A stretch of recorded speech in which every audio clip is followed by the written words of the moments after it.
하나님의 말씀은 요한복음 16장 7절에서 13절까지 말씀을 서로 교독하도록 하겠습니다. 요한복음 16장 7절에서 13절까지. 그러하나 내가 너에게 실상을 말하노니 내가 떠나가는 것이 너에게 유익이라. 내가 떠나가지 아니하면은 보혜사가 너에게로 오시지 아니할 것이요 가면 내가 그를 너에게로 보내리니 그가 와서 죄에 대하여 의에 대하여 심판에 대하여 세상을 책망하시리라. 죄에 대하여라 하면 저희가 나를 믿지 아니하며 의에 대하여라 하면 내가 아버지께로 가니 너희가 다시 나를 보지 못하며 심판에 대하여라 하면 이 세상 임금이 심판을 받았음이니라. 내가 아직도 너에게 이를 것이 많으나 지금은 너희가 감당치 못하리라.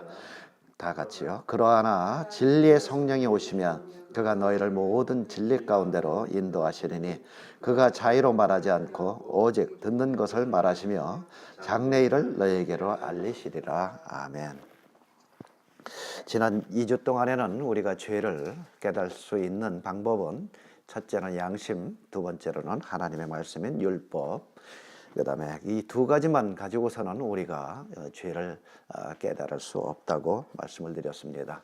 그래서 하나님께서 우리들에게 주시는 성령이 함께 하시지 않고서는 아무도 우리의 죄를 죄로 인정하던가 내가 죄인이라는 것을 우리가 깨닫지 못한다는 것을 말씀드렸습니다.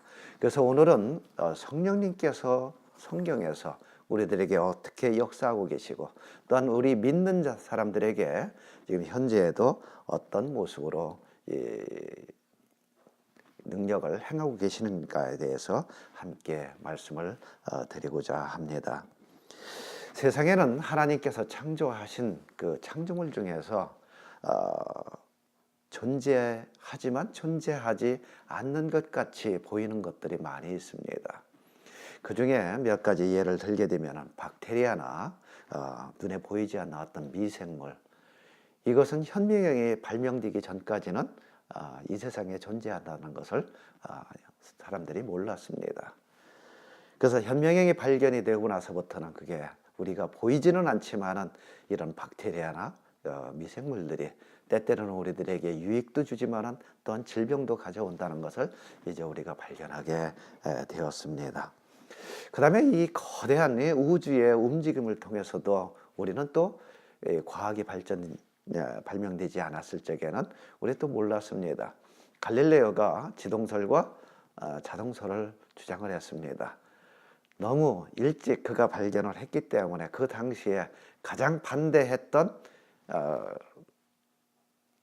때가 어디였냐면은 캐톨릭에서 제일 먼저 반대했습니다.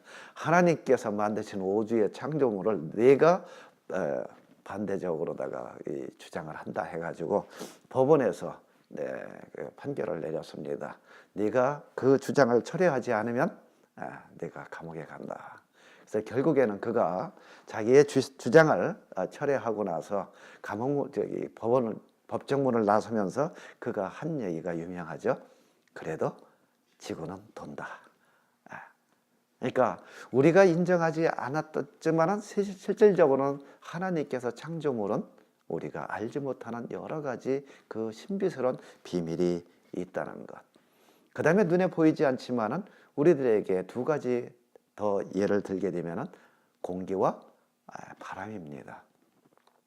공기는 너무 많기 때문에 우리가 있는지 없는지 존재를 우리가 감지하지 못합니다. 그러나 어느 밀폐된 공간이나 높은 산 꼭대기에 올라가서 산소가 부족할 때 공기가 우리들에게 너무도 풍족하게 있었구나. 그리고 이 공기의 존재성을 우리가 인정을 합니다. 그리고 바람은 어떻습니까?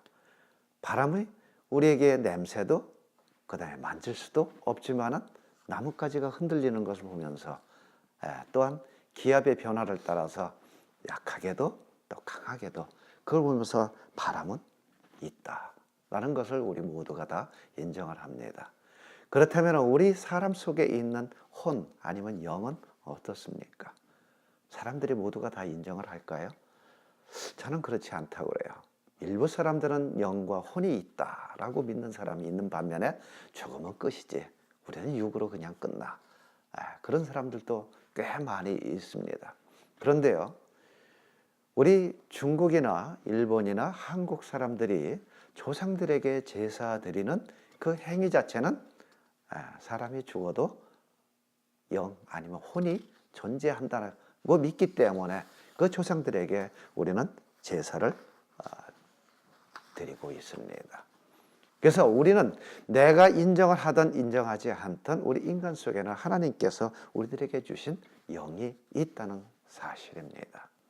자, 그러면은 성경에서 구약과 신약에서 하나님의 성령이 어떻게 역사를 하셨는가를 한번 몇 군데를 찾아서 살펴보도록 하겠습니다. 구약에서 우리가 한국말로 번역하기를 성령을 성신으로 번역을 했고, 신약에서는 성령으로 번역을 했습니다. 그래서 히브리어는 락라는 말로 그것을 번역하면 바람, 기식, 또한 숨, 그렇게 번역을 합니다. 그래서 구약을 읽게 되면은 구약에서는 성령님의 존재성을 많이 숨겨져 있습니다. 그래서 성령의 역사가 어떻게 역사를 하셨는지를 구약을 읽다 보면은 많이 숨겨져 있어요. 그렇게 많은 곳에 나타나지 않고 있습니다. 그러나 성경의 시작의 창세기 1장에서 하나님께서 이 세상을 창조하실 때 태초에 하나님이 천지를 창조하시니라 하면서 성경이 시작이 됩니다. 그러면 태초에 하나님께서 이 우주 만물을 창조하실 때에는 오로지 성부이신 하나님만 역사를 하셨을까? 성경 전체를 읽으면 성부, 성자, 성령이 함께 창조의 역사를 하신 것을 기록을 우리가 발견할 수가 있습니다. 그래서 첫째는 창세기 1장 2절에서 바로 이렇게 기록이 되어 있습니다. 하나님의 신은 수면에 운행하시니라. 그래서 성부이신 하나님께서 창조하실 때에 성령이신 성령님께서도 함께 사역하셔서 이 창조를 도와주셨다는 것. 그 다음에 여러 곳에서 성자이신 예수께서 이 창조에 동참하신 것을 우리가 볼 수 있지만 골로새서에 아주 정확하게 기록이 되어 있습니다. 골로새서의 그 기록에 보게 되면은 예수 그리스도 없이 창조되지 않은 것이 이 세상에는 하나도 없다. 오로지 예수 그리스도와 함께 하셔서 주님께서 이 모든 만물을 창조하셨다라고 기록이 되어 있습니다. 그리고 하나님께서 인간인 첫 번째 인간 아담을 창조하시고 인간 아담의 코에 생기를 불어넣으셔서 이제 생명이 되었다라고 성경에 기록이 되어 있습니다. 그리고 성령의 역사는 우리가 거기에서 정확하게 발견을 못하지만 수없이 많은 기사와 이적들은 성령님께서 하신 겁니다. 모세를 통해서 10가지 재앙, 홍해가 갈라지고 반석에서 물이 나오고, 그 다음에 가나안 땅에 들어가서 있었던 여러 가지 여리고성이 무너지고 그런 모든 사건들, 그 다음에 구체적인 한 사람들을 통해서 하나님의 택하신 사람을 통해서 일어난 사건들, 그 다음에 엘리야를 통해서 불병거를, 그 다음에 엘리사를 통해서 또한 아람 군대가 쳐들어왔을 때 그들의 눈을 멀게 해서 사마리아 성으로 인도했던 것, 그 다음에 엘리사의 시종인 게하시가 아람 군대의 군대들을 보면서 두려워할 때 엘리사가 하나님 앞에 기도하잖아요. 저의 눈을 열어주셔서 저가 보게 해달라고. 그때 하나님께서 그 게하시의 눈을 열어서 하늘에 수없이 많은 하늘나라의 군대 병거들을 게하시에게 보게 해주신 것도 성령님입니다. 그래서 이것을 보게 되면은 구약에서는 성령님께서는 모든 백성, 모든 사람들에게 함께 있어서 활동하셨다기보다는 하나님께서 특별히 택한 하나님의 일꾼들을 통해서 성령님의 사역이 일어났다라는 것을 우리가 볼 수가 있습니다. 그렇다면 구약 성경에서 한 하나님의 사람인 그 한 개인 속에 내재한 성령님의 묘사는 어디에서 발견할 수가 있나요? 저는 구약 성경을 쭉 묵상하면서 어디에 그 말씀이 있지? 그래서 한 군데를 발견을 했습니다. 바로 다윗이 쓴 시편 51편입니다. 바로 우리아의 아내 밧세바를 간음을 하고 나단 선지자를 통해서 그에게 이제 책망을 받습니다. 당신이 그 죄를 범했습니다. 그때 다윗이 하나님 앞에 엎드려서 통곡의 회개를 기도를 합니다. 그리고 나서 쓴 글이 시편 51편입니다. 근데 그 51편에서 이 다윗이 거기에서 고백하는 것이 바로 이겁니다. 하나님이여, 내 속에 정한 마음을 창조하시고 내 안에 정직한 영을 새롭게 하소서. 나를 주 앞에서 쫓아내지 마시며 주의 성신을 내게서 거두지 마소서. 바로 다윗 속에 내재하셔서 다윗과 함께 하셨던 성령님이 구약에도 사역을 하고 계셨다는 것을 바로 다윗의 이 시편 51편을 통해서 우리는 발견할 수가 있습니다.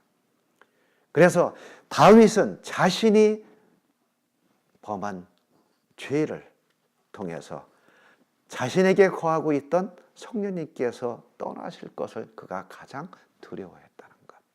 바로 그것은 하나님께서 나를 버리시고 이제 나를 떠나가실 것을 이 다윗은 가장 아파하고 가장 안타까워했다는 것. 그래서 시편 51편에서 그는 그렇게 기도한 겁니다. 하나님, 나를 버리지 마시고 내게 임재해 나와 함께 하신 성령님을 거두지 마소서. 나와 함께해 주시기를 원합니다. 예수님께서 이 세상의 모든 죄는 용서받을 수 있으나 두 가지 죄는 용서받을 수 없다고 그랬습니다. 그것은 성령 해방죄와 성령 소멸죄. 이 두 가지 죄만은 절대로 용서받을 수 없다고 했습니다. 그래서 바리새인, 제사장, 서기관들은 예수님께서 성령님과 함께 하나님의 나라에 일을 하고 있는데 그들은 끝까지 성령의 역사를 거부를 했기 때문에 그들은 용서를 받지 못했습니다. 그러나 예수님의 제자들은 어땠나요? 예수님의 제자들은 성령을 회방하든가 소멸한 것이 아니라 순간적인 어떤 유혹에 따라서 그들이 예수님을 부인을 하고 도망갔을 때, 그는 다시 성령이 임했을 때 회개하고 주님 앞에 들어와서 하나님의 신실한 일꾼으로 일생을 보낸 것을 우리가 볼 수가 있습니다. 그래서 성령 회방죄와 성령 소멸죄는 우리는 절대로 범해서는 안 되는 겁니다. 자, 그러면 신약에서 성령님께서는 어떻게 역사를 하셨는가를 조금 살펴보도록 하겠습니다. 자, 신약에서는 사가랴에게 세례 요한이 이 땅에 올 것을 먼저 성령님께서 말씀해 주셨고, 마리아를 통해서 예수님께서 이 땅에 오실 것을 말씀해 주신 것도 또한 성령님의 역사였습니다.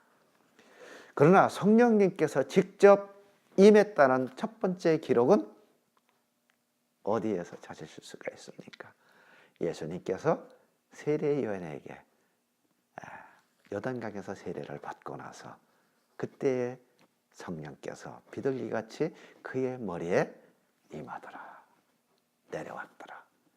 신약에서 첫 번째 성령님이 내려온 기록이 바로 그겁니다. 먼저 예수님께서 세례를 받으실 때 그의 머리에 비둘기 같은 성령이 내려왔다. 그것이 첫 번째 기록입니다. 그렇다면 제자들과 120명의 예수님을 따르던 사람들이 다락방에 모여서 성령이 불과 같이 임할 이전에는 제자들에게 성령이 아마 임하진 않았던 것 같습니다. 그래서 120명의 다락방에 모여서 그들이 하나님 앞에 생명을 걸고 이제 기도했을 때 그때 불과 같던 성령이 그들에게 임했습니다. 그래서 구약과 신약의 성령의 임하심의 그 차이가 바로 그겁니다. 그래서 이 120명이 그곳에서 성령을 받고 그리고 나서 그곳에서 그들의 변화가 생겼습니다. 불의 혀같이 바람같이 참으로 놀라운 능력으로 그들에게 성령이 임했을 때 이제 그들은 새롭게 이제 변화를 받게 됩니다. 이제 새로운 주님으로부터 받은 능력을 받게 됩니다. 그리고 이전까지 그가 깨닫지 못하였던 자신들의 죄를 깨닫게 됩니다. 그리고 그들이 이전에 예수님을 3년 반 동안 쫓아다니면서 그렇게 많은 복음을 들었지만 그 복음에 대해서 진실로 깨닫지 못했던 말씀들을 이제 하나씩 하나씩 그들이 깨달아지기 시작을 한 겁니다. 그들의 삶이 변하게 된 거죠. 그래서 사도행전을 읽어보면요, 사도행전은 성령의 역사였다. 폭발적으로 이 제자들을 통해서, 예수를 믿는 사람들을 통해서 성령의 역사는 참으로 땅끝까지 이르러 참으로 증인의 모습으로 살아가게 했다. 그래서 이 성령을 받고 나서 베드로의 첫 번째 설교의 제목이 이거였습니다. 요엘 선지자가 예언했던 그 예언이 오늘 우리에게 이루어졌습니다. 바로 베드로가 성령을 받고 나서 첫 번째 설교가 그거였습니다. 사도행전 2장 28절에서 38절에 그 말씀이 그거 아닙니까? 그래서 이 베드로가 많은 사람들 앞에서 성령을 받고 나서 설교한 것이 그거 아닙니까? 그래서 요엘서 2장 28절에서 30절에 그 예언의 말씀이 바로 이겁니다.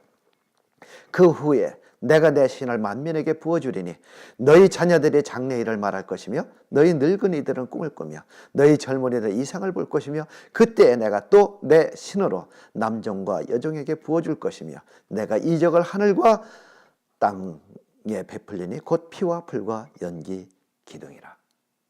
바로 베드로의 첫 번째 설교의 제목이 요엘서가 이루어졌습니다.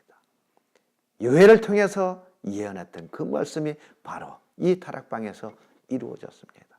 바로 예수님께서 내가 가는 것이 너희들에게 유익이라. 내가 가면 내가 보혜사 성령을 너희들에게 보내주겠다. 그 성령이 바로 우리들에게 임했습니다. 그 말씀이 우리들에게 임해서 이제는 그 성령을 여러분도 모두가 다 받아야 됩니다. 그리고 그 말씀을 들었던 사람들이 어떻게 반응을 일으킵니까? 가슴을 치며 통곡하며. 그러면 우리가 어찌해야 될까? 우리가 어찌해야 될까? 바로 베드로의 설교를 들었던 그 많은 무리들이 그들이 가슴을 치면서 이제 하나님 앞에 회개의 역사가 나온 겁니다. 자신들이 바로 무지에서 예수님을 십자가에 못 박아 죽인 그 죄를 비로소 깨닫게 된 겁니다. 우리가 몰라서 하나님이신 예수님을, 바로 우리를 사랑하기 위하여 이 땅에 오신 예수님을 십자가에 못 박았는데 우리가 어찌해야 될까? 우리가 어찌해야 될까? 그때 베드로가 외치지 않나요? 회개하여 너희들이 죄 용서를 받고 그리하면 하나님께서 여러분에게 성령을 선물로 주시리니. 그리하여 그날서부터 이 예루살렘은 온 땅에 성령의 역사가 이루어지기 시작을 했습니다. 그리고 나서 사도행전에 기록된 몇 군데에 이 성령의 역사가 어떻게 일어나는지를 한번 살펴보도록 하겠습니다. 첫 번째는 베드로와 제자들이 담대한 예수님의 증인으로서 설교자의 삶을 살게 되었습니다. 그 다음에 빌립 집사의 성령에 이끌려 에디오페의 내신 간다게에게 가서 이사야서를 풀이해서 설명해 주고 그에게 세례를 베풀었습니다. 고넬료 집에 베드로가 가서 하나님의 말씀을 전하고 그들에게 안수함에 거기에 모이던 모든 자들에게 성령이 임했습니다. 그 다음에 베드로가 갇혔을 때 감옥에서 풀어주신 것도 성령님의 역사였고, 바울과 실라가 감옥에서 찬양하며 예수님의 이름을 높이자 옥문이 열리고 착고가 풀어지고 그 간수가 그들을 영접하고 그 가족의 집에 데리고 가서 그 가족 모두에게 말씀을 증거하고 그 가족이 구원을 받고 그곳에서 세례를 베풀고 또 그곳에서 성령이 임하는 놀라운 역사가 일어났습니다. 그리고 성령의 지식으로는 유대인들을 모두가 다 이길 수 있는 아볼로는 오직 성경만 가르쳤지 성령을 몰랐습니다. 그때 브리스길라와 아글라가 아볼로를 데리고 자기 집으로 가서 그에게 성령의 계심을 설명을 해줬습니다. 그리고 아볼로에게 성령이 임하는 사건이 있었습니다. 그 다음에 사도행전 19장에서 보면은 에베소에 바울이 왔습니다. 그래서 그곳에 가보니까 이미 예수님을 알고 있어요. 그래서 예수님에 대해서 알고 있는데 하나님의 말씀을 받을 때, 너희들이 복음을 받았을 때 성령을 받았느냐? 그때 그들이 답변을 하죠. 우리는 성령이 계심을 알지도 못한다. 그때 바울이 그들을 위해서 기도했을 때 그들에게 성령이 불과 같이 임하여 그들 또한 제자들과 똑같은 사역을 함께 했던 기록들이 사도행전에 있습니다. 자, 그러면은 오늘 본문 말씀으로 우리 한번 돌아가 보도록 하겠습니다. 자, 예수님께서 이제 가실 날이 가까이 왔습니다. 그래서 16장 7절에서 보게 되면 그러하나 내가 너에게 실상을 말하노니 내가 떠나가는 것이 너에게 유익이라. 내가 떠나가지 않으면 보혜사가 너에게로 오지 아니할 것이요 가면 내가 그를 너에게 보내리니 그가 와서 죄에 대하여 의에 대하여 심판에 대하여 세상을 책망하리라. 바로 예수님께서 가시면은 너희들에게 성령을 보낼 것이다. 그리고 요엘서가 요엘을 통해서 하나님께서 그 성령이 불붙듯이 부어줄 것을 그 예언이 너희들에게 이루어질 것이다. 그러면 너희들이 성령이 임하고 나면 첫 번째 죄에 대해서 너희들이 깨달을 것이다. 지금까지 너희들이 나를 알지 못하고 죄악 가운데서 살았던 것을 너희들이 깨달을 것이다. 그래서 죄에 대하여, 그 다음에 의에 대하여, 의에 대하여는 무슨 말입니까? righteousness. 무엇이 옳고 그런가의 판단력을 너희들이 깨달을 수 있다는 겁니다. 현대에 살아가는 많은 사람들의 가장 심각한 문제가 뭡니까? 무엇이 옳고 그런 것을 판단할 기준이 없다는 것. 그렇게 살기 때문에 자기 양심에 화인 맞은 대로 살아가는 것이 이 세상에 죄악이 물든 건 아닙니까? 그래서 의에 대하는 것은 무엇이 옳고 무엇이 그런가를 너희들이 판단할 그 기준을 깨닫게 될 것이다. 그 다음에 세 번째로 심판에 대하여. 이 세상은 마지막이 있다. 바로 예수님께서 이 땅에 마지막에 재림으로 이 땅에 오실 때 그때는 너희들의 행한 그대로 내가 갚아주시겠다는 그 말씀처럼 이 세상은 심판이 있다는 것.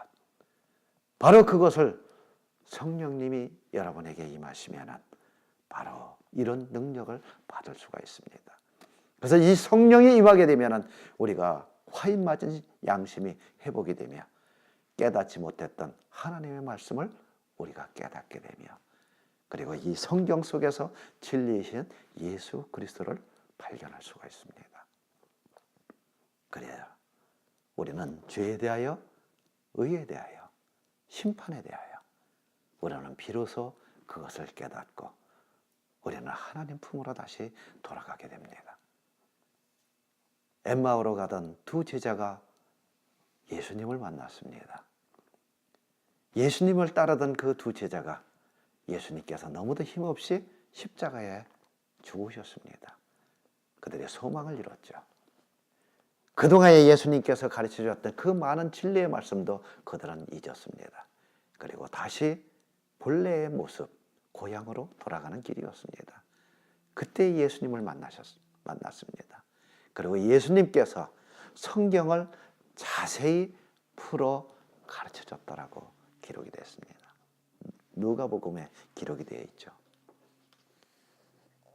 함께 저녁이 돼서 여인숙에 들어가서 음식을 나눌 적에도 그들은 예수님을 발견하지 못했습니다.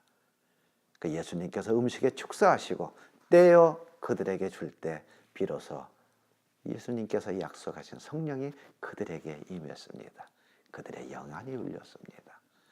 그리고 예수님을 발견을 했습니다. 그 순간 그들은 일어나서 다시 예루살렘으로 돌아간 겁니다. 그리고 그들은 뭐라고 고백했습니까? 주님께서 나에게, 우리에게 말씀하실 때 우리 가슴이 뜨겁지 아니하더냐. 우리 가슴이 뜨겁지 아니하더냐. 바로 이건 변화입니다. 그들의 진리이신 예수님을 성령이 임하자 그들의 영안이 뜨여졌고, 그리고 그들은 다시 예수님을 발견하게 됐고, 그 다음에 예수님께서 명령하신 그 명령을 순종하기 위해서 이제 예루살렘으로 돌아간 겁니다. 우리는 바람은 나뭇가지의 흔들림에 따라서 바람이 존재한다는 것을 우리는 압니다. 그러면 성령님이 존재한다는 것은 무엇을 통해서 우리는 알 수가 있겠습니까? 그것은 바로 하나님을 믿고 하나님의 말씀을 깨닫고 성령님이 임하신 그 사람의 삶의 변화를 통해서 우리는 성령님이 현재에도 여러분과 저에게 함께 하신다는 것을 우리는 보게 됩니다. 그리고 믿게 됩니다. 저는 얼마 전에 제가 경험한 한 간증을 하겠습니다.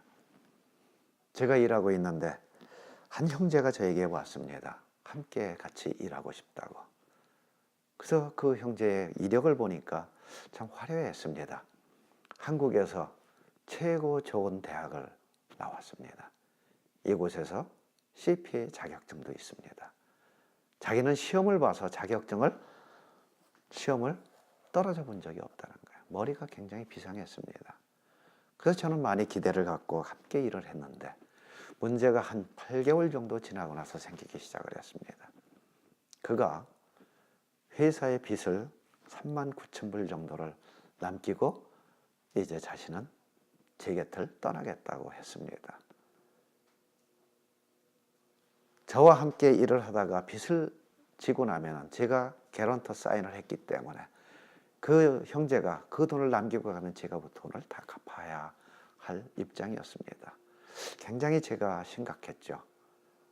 이 문제를 어떻게 해결해야 되나. 주님 앞에 새벽마다 엎드려서 눈물로 기도를 했습니다. 주님, 어떻게 이 문제를 해결해야 되나요? 어떻게 해결해야 되나요? 주님께서 저에게 한 길을 가르쳐 주셨습니다. 그와 바이블 스터디를 해라. 그게 불가능한 얘기였습니다. 저에게 사기를 치러 왔다가 사기를 치고 도망가는 이 형제에게 제가 바이블 스터디를 할까요? 했으면 과연 이 형제가 예, 그러지요. 일반적인 생각으로는 그것은 불가능한 생각이었습니다. 다시 또 새벽에 일어나서 기도를 하는데 똑같은 그런 저에게 가르침이 있었습니다. 그 형제와 성경 공부를 해라. 그래서 그 형제를 불렀습니다. 그리고 그에게 나하고 성경 공부를 해보지 않겠느냐. 그때 그 형제가 저에게 하겠다고 이야기를 했습니다. 그래서 제가 급한 마음에 일주일에 2번씩을 만났습니다. 아침 일찍 제 사무실에서 만나서 그 형제와 함께 바이블 스터디를 했습니다. 역시 몇 달을 했지만은 아무 변화가 없었습니다. 근데 어느 날 이 형제가 저에게 이런 간증을 해요. 지난주에는요, 제가 교회를 갔는데 교회에서 구역예배를 드린다고 그래서 구역예배를 드리고 있었습니다. 근데 그 구역예배는 돌아가면서 3분씩 이야기를 하라고 했습니다. 근데 이상하게 제가 첫 번째 걸렸습니다. 그래서 제가 첫 번째 걸려서 무슨 얘기를 할까 하다가 바로 며칠 전에 저와 함께 했던 성경 공부의 내용을 이야기를 했습니다. 이 친구는 머리가 비상해서 제가 가르쳐준 성경 공부를 그 성경 공부 내용을 그대로 했는데 한 사람도 제지하지 않고 30분을 하게 내버려 뒀다는 겁니다. 그리고 그들은 모두가 다 모였던 사람들 심각하게 이 형제의 이야기를 들으면서 저 사람에게 저런 내용의 성경의 깨달음을 들을 수가 없는데 근데 그 사람들의 반응이 꽤 달라졌다는 겁니다. 근데 그 다음에 구역 예배를 했는데 또다시 그 바로 며칠 전에 저와 함께 했던 성경 공부 내용을 똑같이 얘기를 했답니다. 그들에게도 또 역시 반응이 달랐습니다. 근데 어느 날 저하고 바이블 스터디를 사무실에 하는데 이 친구가 갑자기 저에게 제가 남은 돈이 18,000불이 있습니다. 이 돈을 내일 가져오겠습니다.